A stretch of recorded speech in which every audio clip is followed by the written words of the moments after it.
टखनों से नीचे शलवार काटने वाली जो बात आपने की और जिसकी तवजीह दी, तो ऐसा कभी हमारा आपसे सामना और हमारे शलवार टखनों से नीचे हो तो आपको लगे तकब्बुर का इजहार हो रहा है तो आप काट देंगे?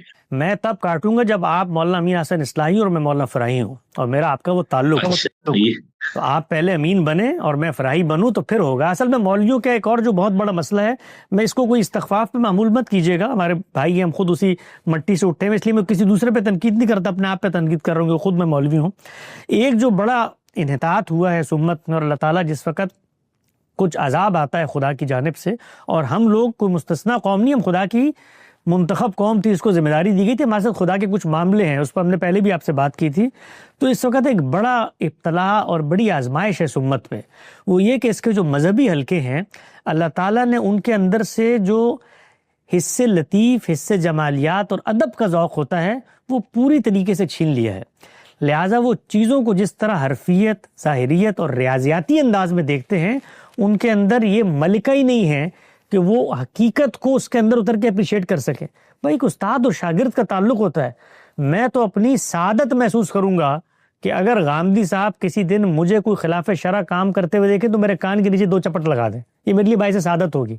लेकिन इसको मैं किताब में लिखूं और किताब में लिखकर लोगों के लिए उसूल बनाऊं कि देखिए उनके तो एहतमाम इस तरह इस चीज़ का था और देखिए इनका ये नहीं, और भाई उन्होंने एक चीज़ को समझा हुआ था, दीन का हिस्सा, वो उसका इतलाक कर रहे थे, हम भी उसको दीन का हिस्सा समझते हैं, इतलाक नहीं करते, इसलिए किल्लत नहीं पाई जाती। तो ये फ़िकी इतलाकात हैं जिनके अंदर इख्तलाफ वाक़ हो जाता है। बाकी जो चीज़ें इस तरह की होती हैं जो एक ख़ास माशरत, ख़ास माहौल, ख़ास ताल्लुक़ में होती हैं, उनको उठाकर इस तरह का वावेला करना कि देखिए वो तो टखनों की शलवार तक काटने पे आ गए थे और इनके देखें ये क्या क्या चीज़ें डेवलप हो गई हैं, मुझे बड़ा दुख होता है, सच्ची बात है।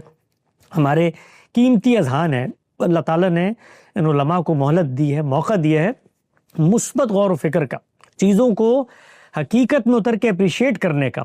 जब इस तरह के मनफी कामों में वो पड़ते हैं तो उससे जो बड़ी हकीकत, बड़ा खैर होता है, उससे खुद को महरूम कर लेते हैं। और खैर का मामला ये है कि वो आप कबूल करे ना करे, ज़माना कबूल कर लेता है। तो फिर वक्त गुजरता है और कुछ ही अरसे बाद जिस तरह की जगहसाई हमारे उलमा को उठानी पड़ी, उन अमली इख्तलाफात को शिद्दत की आग में भड़काकर एक नफरत आमेज बयानिया बनाने में, जो मौलाना मौदूदी के बारे में बनाया गया, जो बाकी उलमा के, आज वहाँ रिवर्स हो रहा है।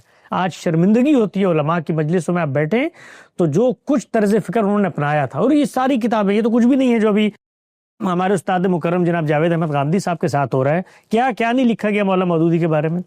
यानी एक मौदूदी 100 यहूदी और अमेरिका के डॉलर आते हैं और ये है और वो है। आज वो इमाम दुनिया के उफक पर ऐसे रोशन सितारे की तरह चमक रहा है कि खुद इनकी फिक्र के जिहादी उनसे इंस्पिरेशन लेते हैं। और कभी फिक्री माखज़ देवबंदियत का तलाश किया जाए तो वो सारा का सारा मौलाना मौदूदी की सियासी फिक्र में निकल आएगा। तो इस तरह की चीज़ों पे उलमा को गौर फिक्र करना चाहिए। ये ज़्यादा देर नहीं चल सकती, इसका कोई हासिल नहीं है सिवाय इसके कि हकीकत सामने आ जाएगी और फिर आपको नज़रें झुका के शर्मिंदगी से तावीलात करनी पड़ेंगी।